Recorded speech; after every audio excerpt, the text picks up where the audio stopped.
அந்த டேர்ம் இன்சூரன்ஸே நம்மளுடைய வாழ்க்கையில் ஒரு பெரிய சம்பவத்தை பண்ணுது. அது என்ன? அது ஒரு குடும்பத்துல 2 பேரு, அம்மா மகன். மகன் வேலைக்கு போய் சம்பாதிக்கிறாரு, அம்மா வீட்டை பாத்துக்கிறாங்க. நம்ம சாப்பிட்டுக்கிட்டு நம்மளோட வாழ்க்கைய நிம்மதியா வாழ்ந்துடலாம் அப்படின்னு அந்த அம்மா நினைக்கிறாங்க.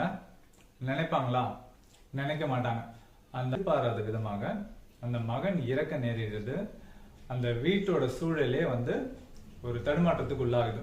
நம்மளுடைய பாதுகாப்பை ஊர்ஜிதப்படுத்தும் விதமாக நம்ம எடுக்கிற ஒரு விஷயம் தான் இந்த டேர்ம் இன்சூரன்ஸ்.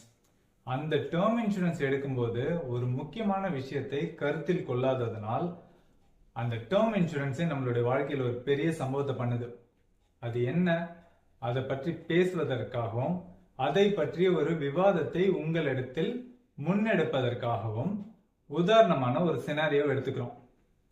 அந்த சினாரியோ படி ஒரு குடும்பத்துல 2 பேரு, அம்மா மகன்.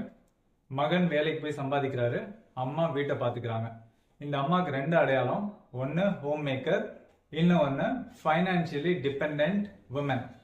அந்த மகன் வேலைக்கு போய் சம்பாதிக்கிறாரு, இந்த அம்மா வீட்டை பாத்துக்கிறாங்க. லைஃப் சுமூகமா போயிட்டே இருக்குது. ஸோ மகன் தான் வேலைக்கு போய் சம்பாதிக்கிறாரு, நம்ம சாப்பிட்டுக்கிட்டு நம்மளோட வாழ்க்கைய நிம்மதியா வாழ்ந்துடலாம் அப்படின்னு அந்த அம்மா நினைக்கிறாங்க. நினைப்பாங்களா? நினைக்க மாட்டாங்க. அந்த அம்மா அந்த மகனுக்கு தேடி பிடிச்சி ஒரு கல்யாணத்தை பண்ணி வைக்கிறாங்க. கல்யாணத்துக்கு பிறகாக இந்த வீட்டு வேலைகளை அந்த மருமகள் பாத்துக்கிறாங்க. ஸோ 2 பேர் அந்த வேலையை ஷேர் பண்ணிக்கிறாங்க. மகன் வேலைக்கு போறாரு. ஸோ வாழ்க்கை அப்படியே போயிட்டு இருக்குது. அந்த மகனுடைய ஃப்ரெண்டு ஒரு இன்சூரன்ஸ் ஏஜென்ட்டா இருக்காரு. அவர் அவங்க மகன் கிட்ட, நீங்க தான் உங்களுக்கு தான் கல்யாணம் ஆயிடுச்சுல, இதுக்கப்புறம் நீங்க டேர்ம் இன்சூரன்ஸ் எடுக்காம இருக்கக்கூடாது அப்படின்னு சொல்லிட்டு பேசி அதை பத்திய விளக்கங்கள்லாம் சொல்லி ஒரு டேர்ம் இன்சூரன்ஸ் எடுக்க வைக்கிறாரு. அந்த மகனும் அந்த அட்வைஸை கேட்டு எடுத்துடுறாரு. ஸோ இன்சூரன்ஸ் எல்லாம் எடுத்துட்டாங்க. லைஃப் எகைன் சுமூகமா போயிட்டு இருக்குது. ஒரு 3 வருஷத்துல என்ன ஆகுதுன்னு பார்த்தா, எதிர்பாராத விதமாக அந்த மகன் இறக்க நேரிடுது. அந்த வீட்டோட சூழலே ஒரு தடுமாற்றத்துக்கு உள்ளாகுது. ஸோ ஒரு சோகம் படர்ந்த சூழல். கொஞ்ச நாளைக்கு அப்புறம் அந்த மருமகள் இந்த சூழல்ல என்னால் வாழ முடியல, அதனால நான் வேற ஊருக்கு போய் செட்டில் ஆகிறேன் அப்படின்னு சொல்லிட்டு வேற ஊருக்கு போய் செட்டில் ஆயிடுறாங்க. இந்த இன்சூரன்ஸ் ஏஜென்ட் இருக்காருல்ல, இவங்களுக்கு இன்சூரன்ஸ் ஹெல்ப் பண்ணார்ல, அவரும் இந்த இன்சூரன்ஸ் ஃபாலோ அப்லாம் பண்ணிட்டு அந்த கிளைம் செட்டில்மெண்ட் அந்த வைஃபுக்கு போற மாதிரி செஞ்சிடுறாங்க.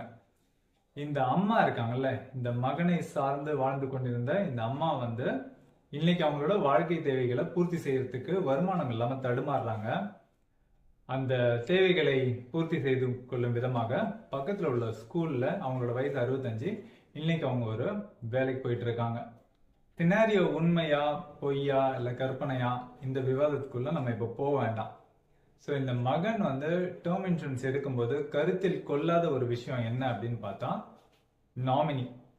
ஸோ நாமினி அப்படின்றது என்ன அப்படின்னா, இப்போ என்கிட்ட ஒரு சொத்து இருக்கு, நான் ஒரு நாமினி அப்பாயிண்ட் பண்றேன்.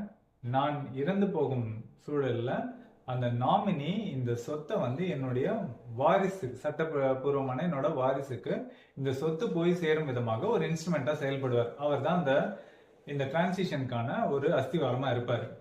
இதுதான் பொதுவாக சொத்துல நாமினியோட ரோல். ஆனா ஒரு இன்சூரன்ஸ் அப்படின்னு வரும்போது இந்த நாமினி அப்படின்னு நம்ம அப்பாயிண்ட் பண்றவங்க நாமினி கிடையாது, ஆக்சுவலா பெனிஃபிஷியல் நாமினி.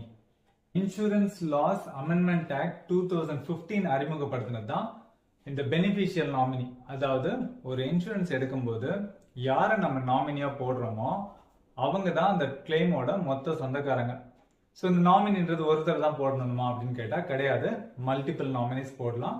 ஆனா இந்த நாமினின்றவங்க நம்மளோட இமீடியட் சொந்தக்காரங்களா இருக்கணும். அதாவது அப்பாவா இருக்கலாம், அம்மாவா இருக்கலாம், மகனா இருக்கலாம், மகளா இருக்கலாம், ஒய்ஃபா இருக்கலாம். இவங்க இமீடியட் சொந்தக்காரங்களா இருக்கிற வரைக்கும் இந்த நாமினிஸ் எத்தனை பேர் வேணா நம்ம ஆட் பண்ணிட்டே போகலாம். நம்ம குறிப்பிட்ட இந்த சினாரியோல மகன் கருத்தில் கொள்ளாத ஒரு விஷயம் என்ன அப்படின்னு பார்த்தா, அந்த அம்மாவுடைய எதிர்காலம், வாழ்வாதாரம், அவங்களுடைய டிபெண்டன்சி. ஸோ இந்த சினாரியோ உதாரணமா இருக்கலாம், ஆனா இது அங்கங்க நடந்துட்டு இருக்கு அப்படின்றது தான் எங்களுடைய செவிகளுக்கு வருது. அதை அடிப்படையாக கொண்டு உங்களிடத்தில் இந்த கருத்தை நாங்க வைக்கணும். ஏன்னா இப்போ ஒப்பீனியன் பேஸ்டா நம்ம ஒரு முடிவு எடுக்கலாம், ஆனா அது கரெக்டா இருக்கணும்னு அவசியம் இல்லை. அதனால ஒரு கலந்துரையாடல் பண்ணணும், இனிஷியேட் பண்ணணும் அப்படின்றதுக்காக இந்த ஒரு சின்ன வீடியோ அப்லோட் பண்றோம். நீங்க பார்த்துட்டு உங்களுடைய கருத்துக்களை கமெண்ட் செக்ஷன்ல மென்ஷன் பண்ணுங்க. நம்ம இது பற்றி ஒரு டிஸ்கஷன் பண்ணலாம்.